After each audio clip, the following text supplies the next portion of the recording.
Tuna shida ambayo imetokea Busia kubwa sana.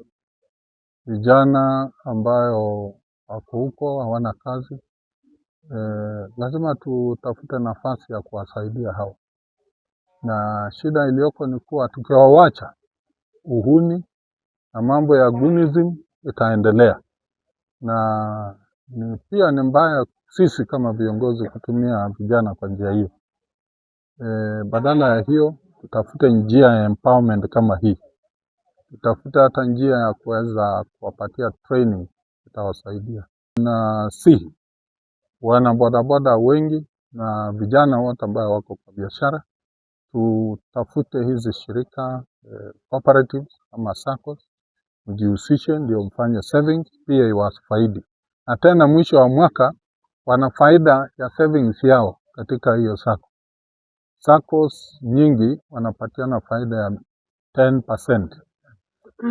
Asilimia 10-12 wanapata mwisho wa mwaka. Kwa hivyo hiyo savings bali na kuwaletea pesa ya kuinua biashara, inaweza kuwaletea faida tena mwisho wa mwaka, kila mwisho wa mwaka.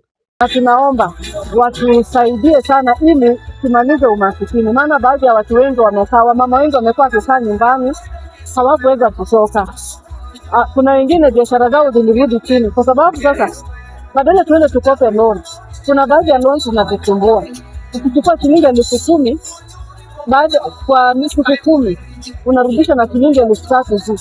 Sio unajiuliza nikipeleka 10,000 na nirudishe na 10,000 ambapo kwamba hapo hakuna faida tena, pesa yako inafunika mpaka unakuja tena unaenda hapo unauza vitu kwa nyumba. Lakini hii saa tunapopata tunaenda kugawa tena kwa table bank, nifika December kila mtu atakuwa na pesa ya kurun business ama ya kuinua business ama kupeleka watoto shule. Hii pesa tutaweka kwa group ili uweze kusalisha, tunaweza kukopesha wenzetu ambao wanahitaji kukopa kidogo na kurudisha na faida kidogo.